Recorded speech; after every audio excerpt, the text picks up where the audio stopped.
பிதா சுதன் பரிசுத்த ஆவியின் பேராலே ஆமீன். ஆண்டவர் உங்களோடு இருப்பாராக, உம் ஆன்மாவோடும் இருப்பாராக. புனித யோவான் எழுதிய பரிசுத்த நற்செய்தியில் இருந்து வாசகம். ஆண்டவரே உமக்கு மகிமை.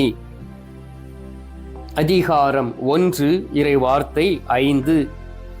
அந்த ஒளி இருளில் ஒளிர்ந்தது, இருள் அதன் மேல் வெற்றி கொள்ளவில்லை. கிறிஸ்துவின் வாழ்வு தரும் நற்செய்தி. கிறிஸ்துவே உமக்கு புகழ்.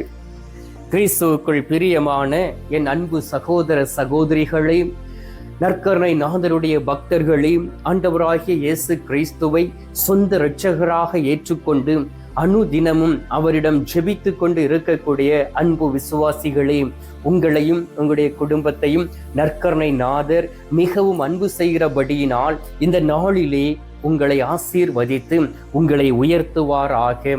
பிரியமானவர்களே, நாம் அனைவரும் இந்த திருவருகை காலத்தில் இருக்கின்றோம். ஆண்டவராகிய இயேசு கிறிஸ்துவுடைய பிறந்த நாளை கொண்டாடுவதற்காக நம்மை தயார் செய்து கொண்டு இருக்கின்றோம். அனுதினமும் மற்றவர்களுக்கு உதவி செய்கின்றோம்.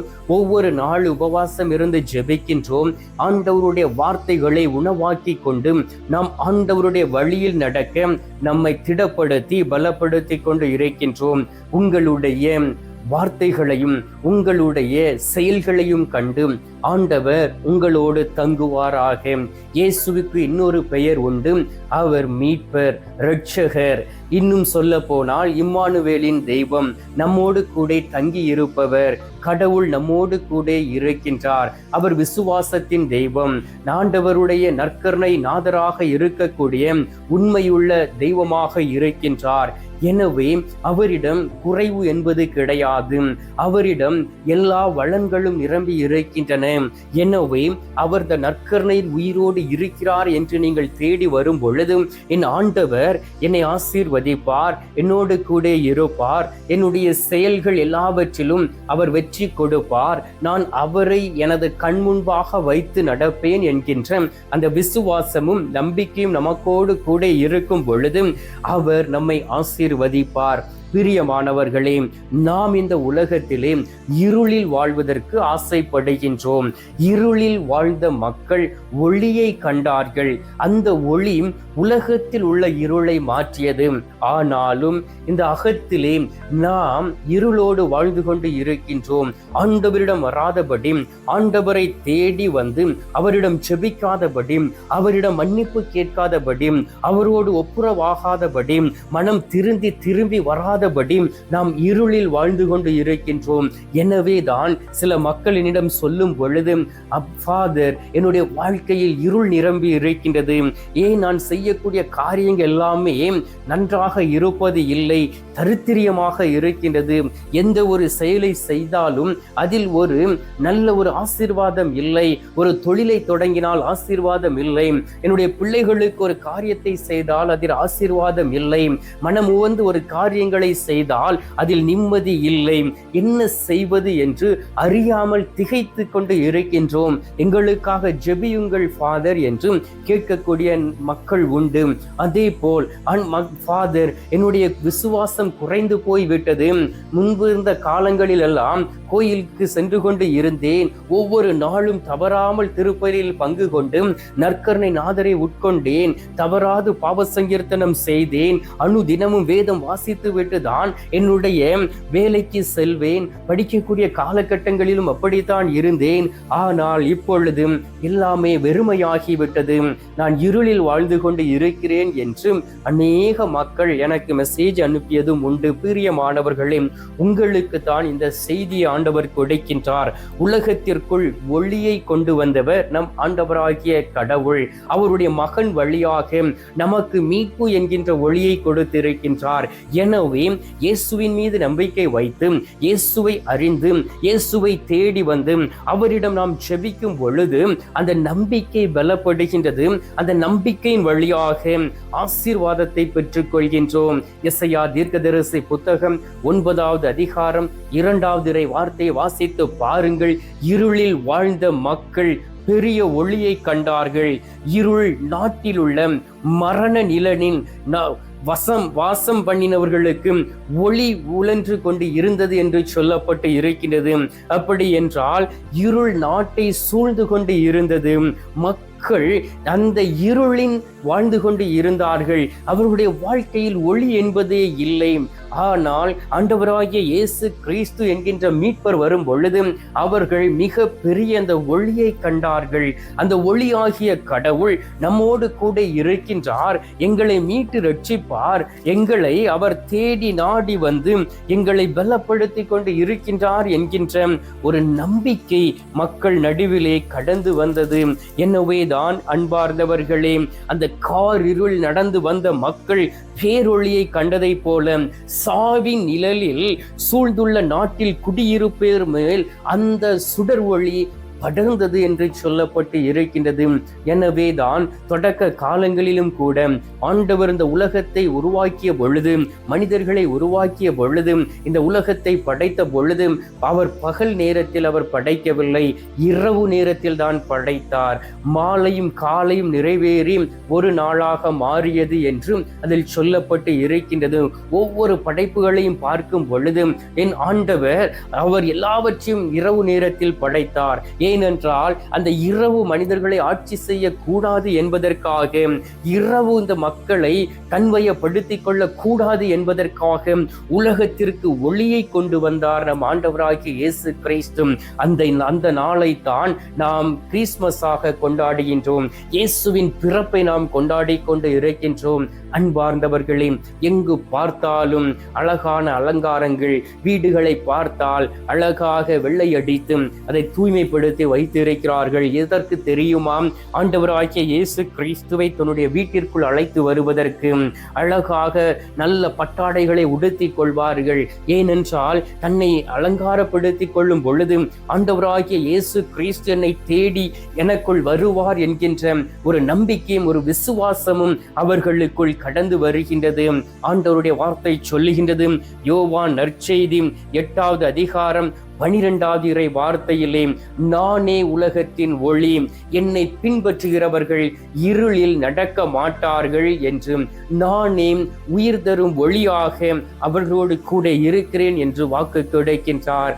ஆண்டவராகிய இயேசு கிறிஸ்து இந்த உலகத்தில் நம்மை போல் நடமாடிய நாட்களிலே தன்னுடைய சீடர்களை பார்த்தும் தம்மை நாடி வந்த மக்களை பார்த்தும் சொன்னார், நானே உலகின் ஒளியாக இருக்கிறேன் என்று சொல்லி. அப்படி என்றால் ஆண்டவராகிய இயேசு கிறிஸ்துவை பின்பற்றக்கூடிய நாம் கண்டிப்பாக இருளில் நடக்க மாட்டோம். இருள் நம்மை சூழும் பொழுதும், இருள் சூழ் பள்ளத்தாக்கில் நாம் நடக்கும் பொழுதும் ஆண்டவராகிய இயேசு கிறிஸ்து நம்மோடு கூட நடப்பார். ஏனென்றால் அவரே நமக்கு நல்ல ஆயராக இருக்கின்றார். இந்த உலகத்தில் இருக்கக்கூடிய ஆயனை போன்று நம் ஆண்டவராகிய இயேசு கிடையாது. இந்த உலகத்தில் உள்ள ஆயன்மார்கள் எல்லோருமே பலவீனமானவர்கள், தவறு செய்கிறவர்கள். ஆனால் ஆண்டவராகிய இயேசு கிறிஸ்து உண்மையின் ஒளி, தவறக்கூடியவர் அல்ல, உரட்டும் புரட்டும் கிடையாது. அவருடைய வார்த்தையிலே நம்பிக்கைக்குரிய தெய்வம் நம்மை தேடி வந்தார். எனவே அவரை நாம் தேடி போகும் பொழுது இந்த திருவருகை காலத்திலே நம்மை தயாரித்து அவருடைய கரங்களில் நாம் வீழக்கூடிய வேளையிலே அவர் நம்மோடு கடந்து வருகின்றார். மத்தேயு நற்செய்தி 4வது அதிகாரம் 16வது இறை வார்த்தையில் மிகவும் தெளிவாக சொல்லப்பட்டு இருக்கின்றது. இன்னொரு முறை நான் சொல்லுகின்றேன். மத்தேயு 4வது அதிகாரம் 16வது இறை வார்த்தை. ஆண்டவருடைய வார்த்தை மிகவும் வல்லமை மிக்கது என்பதை நாம் அறிந்து இருக்க வேண்டும். அன்பார்ந்தவர்களே, அந்த வார்த்தையிலே ஆண்டவர் ஒளியை குறித்து சொல்லுகின்றார். அந்த வார்த்தையிலே காரிருள் இருந்த மக்கள் பேரொளியை கண்டார்கள். அவர்கள் மேல் அவர் சாவி நிழல் சூழ்ந்துள்ள நாட்டில் குடியிருப்போல் மேல் சுடர் ஒளி உதித்துள்ளது என்று சொல்லப்பட்டு இருக்கின்றது. எனவே தான் ஆண்டவராகிய இயேசு கிறிஸ்து நம்மோடு கூட இருக்கும் பொழுது சொன்னார். மத்தேயு நற்செய்தி 5வது அதிகாரம் 16வது இறை வார்த்தையிலே, உங்கள் ஒளி மனிதர் முன் ஒளிர்க, அப்பொழுது அவர்கள் உங்கள் நற்செயல்களை கண்டு உங்களுடைய விண்ணக தந்தையை போற்றி புகழ்வார்கள் என்று இந்த கிறிஸ்துமஸ் பண்டிகையை கொண்டாட தயாரித்துக் கொண்டு இருக்கக்கூடிய உங்களை மக்கள் பார்க்கும் பொழுது இவரோடு உண்மையிலே ஆண்டவராகிய இயேசு கிறிஸ்து இருக்கின்றார், எனவே இவர் இந்த உலகத்தில் செய்யக்கூடிய காரியங்களை பார்க்கும் பொழுது ஆண்டவருடைய தெய்வீக வல்லமை வெளிப்படுகிறது என்று மக்கள் சாட்சி சொல்ல வேண்டும். அப்படி ஒரு வாழ்க்கை நீங்கள் வாழும் பொழுது ஆண்டவராகிய இயேசு கிறிஸ்து உங்களுடைய உள்ளத்தில் ஒளியாக கடந்து வருவார். உலகத்திற்கு ஒளியாக இருக்கக்கூடியவர் உங்களுடைய குடும்பத்திலும் ஒளியாக இருப்பார். எனவே பயந்து கொண்டு இருக்கிறீர்களா? நீங்கள் வேதனை அடைந்து கொண்டு இருக்கிறீர்களா? துக்கத்தோடு இருக்கிறீர்களா? இந்த நாளிலே துக்கத்தின் இருள் மாறும், வேதனையின் இருள் மாறும், கஷ்டத்தின் இருள் மாறும், கண்ணீரின் இருள் மாறும், குடும்பத்தில் இருக்கக்கூடிய குழப்பத்தின் இருள் மாறும், குடும்பத்தை சூழ்ந்து இருக்கக்கூடிய அந்த வேதனையின் இருள் மாறி உங்களுக்குள் மகிழ்ச்சியை ஆண்டவர் கொண்டு வருகின்றார்.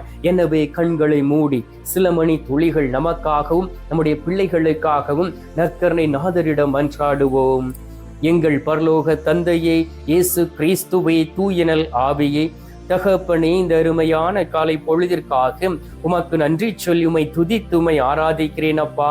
உலகத்திற்கு ஒளியாய் வந்தவர் நீர், உலகத்திற்குள் ஒளியை கொண்டு வந்தவர் நீர், ஒவ்வொரு மனிதனுடைய வாழ்க்கையிலும் ஒளியை கொண்டு வந்தவர் நீர்.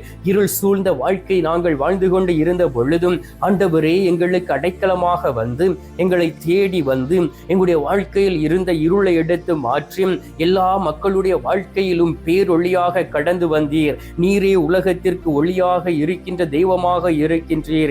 ஆண்டவராகிய இயேசு கிறிஸ்துவே, இந்த நாளிலே குழப்பத்தோடும் கஷ்டத்தோடும் வேதனையோடும் இருளில் வாழ்ந்து கொண்டு இருக்கக்கூடிய மக்களை ஒப்புக்கொடுக்கின்றேன். என்னுடைய வாழ்க்கையிலே ஒரு ஒளி வராதா? என்னுடைய பிள்ளைகளுடைய வாழ்க்கையிலே ஒரு ஒளி வராதா? என்னுடைய பிள்ளைகளுடைய வாழ்க்கையிலே ஒரு மாற்றம் வராதா? கணவனுடைய வாழ்க்கையிலும் மனைவினுடைய வாழ்க்கையிலும் குடும்ப வாழ்க்கையிலும் ஒரு மாற்றம் வராதா? ஒரு ஒளி கடந்து வராதா என்கின்ற எண்ணத்தோடு மரண இருளில் சிக்கிக் கொண்டு தவிக்கக்கூடிய பிள்ளைகள் உம்மை நோக்கி கூக்குரலிட்டு கொண்டு இருக்கிறார்களே, அவர்களுடைய கூக்குரலை நீர் கேட்டு அவர்களை ஆசீர்வதிக்க வேண்டுமாய் உம்மை நோக்கி செபிக்கிறேன் அப்பா.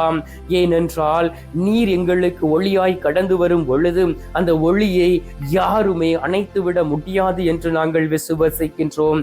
இதோ நோய்வாய்ப்பட்டு மனக்குழப்பத்தோடும் வேதனையோடும் மருத்துவமனையிலும் வீட்டிலும் இருந்து சிகிச்சை பெற்றுக் கொண்டு இருக்கக்கூடிய ஒவ்வொரு பிள்ளைகளையும் ஒப்புக்கொடுக்கின்றேன். அநேக விண்ணப்பங்களை ஏறெடுத்து இருக்கிறார்கள்.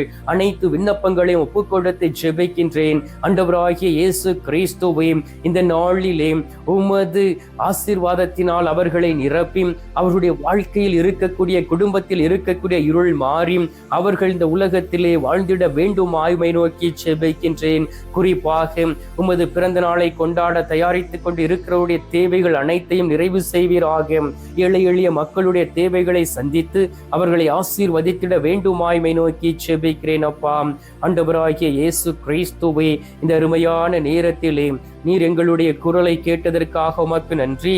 எங்களுடைய குரலை கேட்டு பதில் தந்திருப்பதற்காக உமக்கு ஸ்தோத்திரம், ஸ்தோத்திரம், ஸ்தோத்திரம். மீட்பெரும் இரட்சகருமான இயேசுவின் திருக்கரத்தில் ஒப்பு கொடுத்து எங்கள் தாய் கன்னி மரியாள் வழியாக ஜெபிக்கின்றோம். அன்பு தந்தையே, ஆமீன். பரலோகத்தில் இருக்கிற எங்கள் பிதாவே, உம்முடைய நாமம் அர்ச்சிக்கப்படுவதாக, உமது ராஜ்யம் வருக, உமது சித்தம் பரலோகத்தில் செய்யப்படுவது போல பூலோகத்திலும் செய்யப்படுவதாக. எங்கள் அனுதின உணவை எங்களுக்கென்று அளித்தருளும். எங்களுக்கு தீமை செய்கிறவர்களை நாங்கள் பொறுப்பது போல எங்கள் பாவங்களை பொறுத்தருளும். எங்களை சோதனை விளைவிடாதையும் தீமையில் இருந்து எங்களை ரட்சித்தருளும். ஆமேன். அருள் இறைந்த மரியே வாழ்க, கர்த்தர் உடனே, பெண்களுக்குள் ஆசீர்வதிக்கப்பட்டவள் நீரே, உம்முடைய திரு வயிற்றின் கனி ஆகிய இயேசும் ஆசீர்வதிக்கப்பட்டவரே. அஜிஷ்ட மரியே, சர்வேசுடைய மாதாவே, பாவிகளா இருக்கிற எங்களுக்காக இப்பொழுதும் எங்கள் மரண நேரத்திலும் வேண்டிக் கொள்ளும். ஆமீன். பிதாவுக்கும் சுதனுக்கும் பரிசுத்த ஆவிக்கும் மகிமை உண்டாவதாக.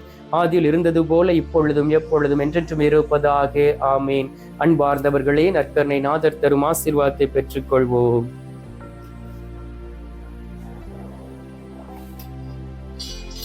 எல்லாம் அல்ல இறைவன், பிதா, சுதன், பரிசுத்த ஆவி உங்களை ஆசீர்வதிப்பாராக. ஆமீன்.